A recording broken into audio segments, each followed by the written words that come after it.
Para kadang Sutresna Budaya ingkang winanting bagya mulya sugeng panjenengan malih kaliyan kula Parjaya utawi paring dalem Mas Rya Darma Kanda Wijaya.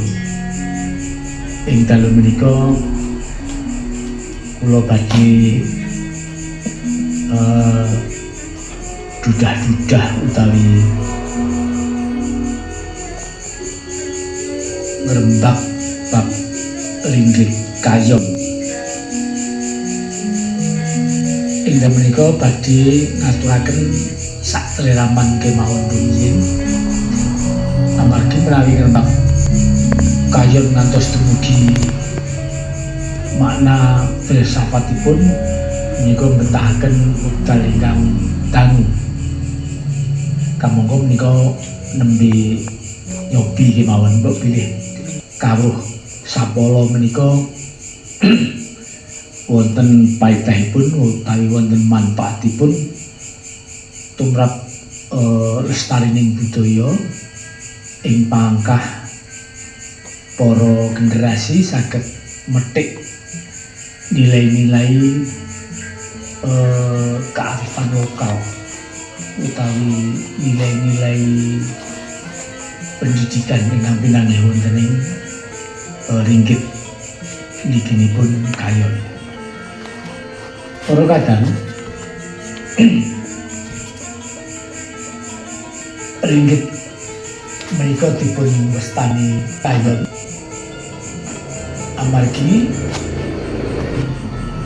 ing ringgit menika tatahanipun, pahatanipun, delekipun menika arupi kayu. Menika delekipun kayu wonten pang-pangipun lajeng sakiwaten ing kayu wonten buron warni-warni wiwit saking buron ingkang saged mabur, buron ingkang saged nglangi, buron ingkang buas, buron ingkang boten buas, watah sanget pernik-pernik utawi renggan ingkang dipun pahat dipun tatah wonten ing wayang kayon menika. Kayon ugi dipun sebat gunungan. Menapa sababipun kok dipun sebat gunungan? Amargi wujudipun menika kadamel kaimper kados kene gunung. Terus bergagah inggil menjulang tinggi. Lalu lajeng disebat gunungan. Wayang ingkang wujudipun kados dene gunung. Nah, kapan ringgit kayon menika gadhahi profil utawi bentuk ingkang kados ngaten menika? Manut buku sejarah kayon kaento utawi kadamel kados makaten menika wiwit madeging Keraton Demak. Ingkang kayon bumbangan menika karepta dening Nyong Sunan Kalijaga kanthi candra sengkala geni dadi sucining jagat. Angka taunipun 1993. Sekawit wujud kayon menika mboten incik ngeten menika sakderengipun Demak. Kayon menika wujudipun mirip kados ron pisang. Kados ron pisang menika. Ingkang sakmenika tasih lestari inggih menika pinanggih wonten ringgit gaya Bali wonten Bali. Nah, rene saksampunipun lebet wonten ing jaman Demak lajeng fungsi wayang menika taksih dipun lestantunaken minangka media utawi minangka sarana dakwah Islam. Lajeng kayon dipun modifikasi tapi dipun ewahi lajeng bentuk kados menika. Menawi dipun garis lurus ngaten menika wujud bangunan segi lima. Menika nggadhahi makna utawi pikajeng bilih rukun Islam menika wonten gangsal lajeng menjulang tinggi menuju ke satu titik, ke titik atas. Ngetahaken bilih rukun Islam wonten gangsal tumujungipun dhateng panembah jati utawi dhateng ingkang mripta jagat Allah Subhanahu wa taala. Wonten ing Pasrawungan mliginipun wonten ing Tlatah Jawi asring pinanggih wonten mustaka masjid menika bentukipun mirip kados gunungan menika. Lah lajeng gunungan sinebat Kayon menika ugi nggadhahi teges utawi mengku teges. Kayon menika karep wonten ing basa Jawi. Kayon menika tegesipun karep. Kayon wonten ing kaptik saking basa Arab tegesipun urip. Nah, wonten ing pewayangan wiwiting pakliran menika Kidalang bedol kayon. Tegesipun Kidalang badhe miwiti nyariosaken bab uriping sadingah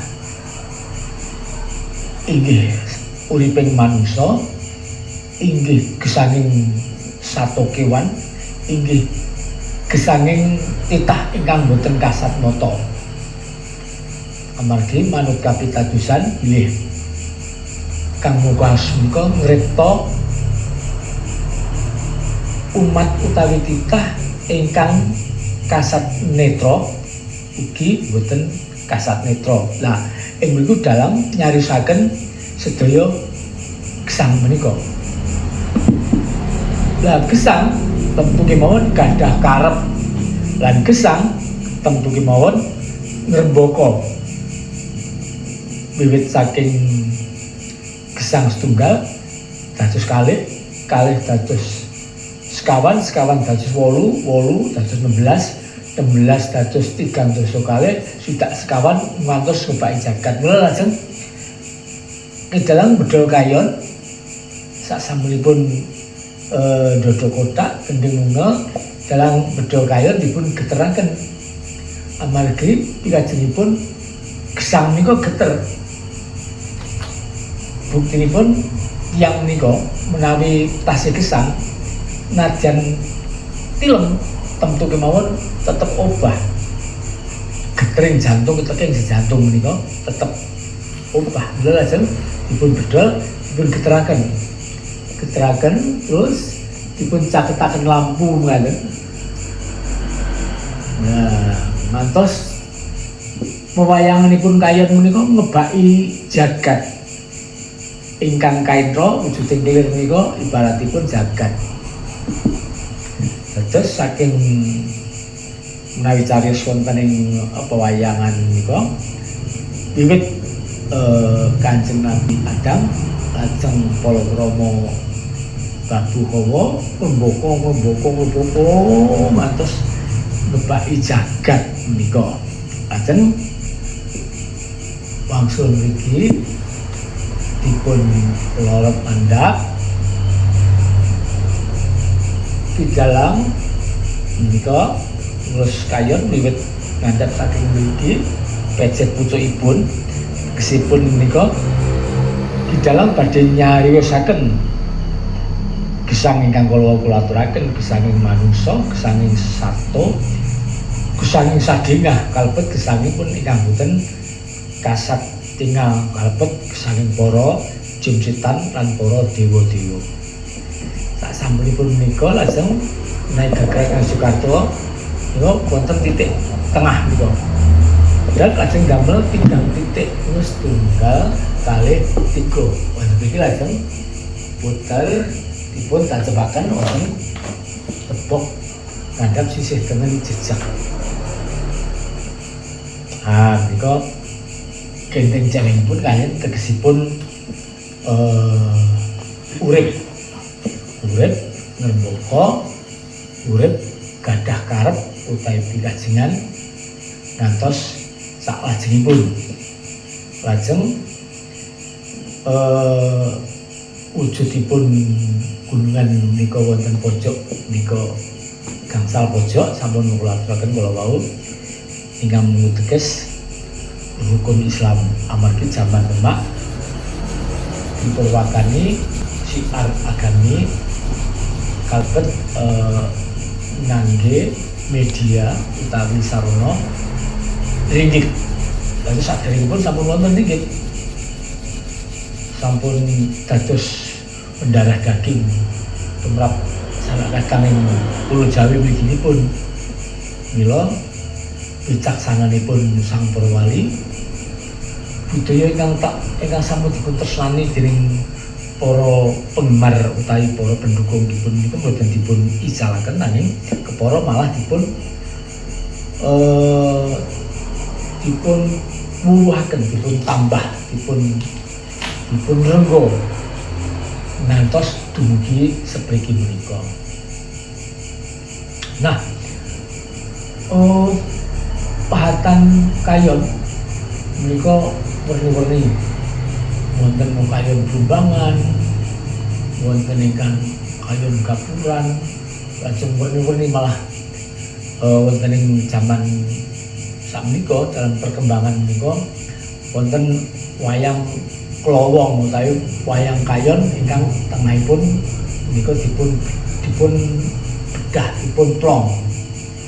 Menika ingkang nganggit menika kakang kula ingkang minulya Taroko Mas Dr. Bambang Suwarno, dosen STSI Surakarta. Lan menika ugi ngrembaka saged perkembanganipun, saged nambahi kasanah budaya, menambah kekayaan budaya bab kayon. Nah, wondene isen-isen tatan kayon niki gaburan mriki wonten Cingkala Bolo Poto, lajeng mriki wonten Bledigan utawi Bajra, lajeng wonten Naga ingkang tengen wonten Banteng, ingkang kiwa wonten Simo, wonten Gajah, wonten Sawer, wonten Rewondo, wonten Kupu, wonten Kombang. Menika mratandhakaken utawi mengkupi kajeng bilih seni budaya utaminipun ringgit Purwo Pedalangan. Menika mengkupi kajeng mugi para titah utawi para umat Gusti menika tansah njagi lestantuning alam utawi njagi ekosistem amargi setunggalipun menika boten saged pisah nanging saling membutuhkan. Upaminipun tanaman butuh air, hewan butuh air, manusia butuh air, ikan butuh air, macam-macam semua saling membutuhkan.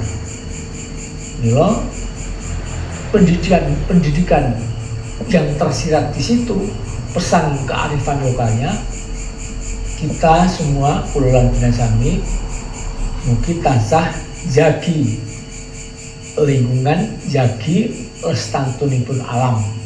Sampun ngantos kula lan panjenengan sami ngrisak lingkungan utawi ngrisak alam. Alhamdulillah ing Indonesia menika anugrahan ingkang kawasa mujudaken setunggaling alam ibaratipun swarga.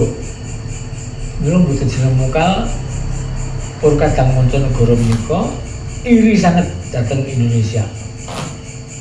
Ingkang wilayahipun Jembar, kelewatan garis khatulistiwa, musimipun 6 bulan kemarau, 6 bulan hujan, tanahnya subur.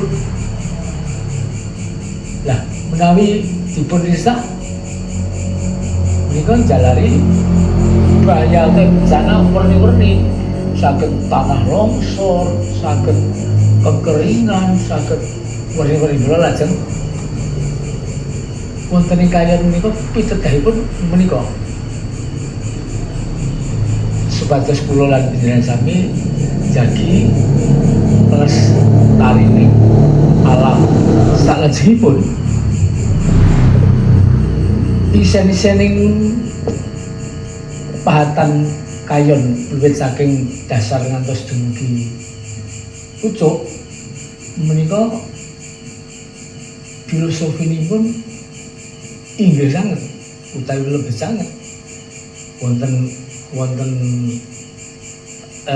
bagian pirangan ngandhap menika wonten undak-undakan badhe mlebet pintu gerbang kiwa tengenipun wonten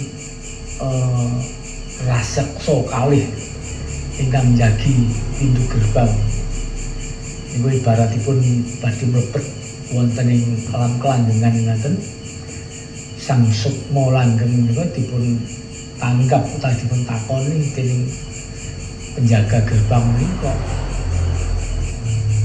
wonten ingkang negesaken menika malaikat utawi rikala kesanipun manungsa menika ingkang tansah nyatet ala becik ing laku utawi awan saeling tumindak menika dipun seleksi wonten menika pirangan dasar menawi tetewa menika lulus lajeng mlebet mbok bilih dumugi semanten priyin mangke wonten wekdal ingkang prayogi dipun lajengaken mugi-mugi wonten manfaat kang paedahipun nuwun.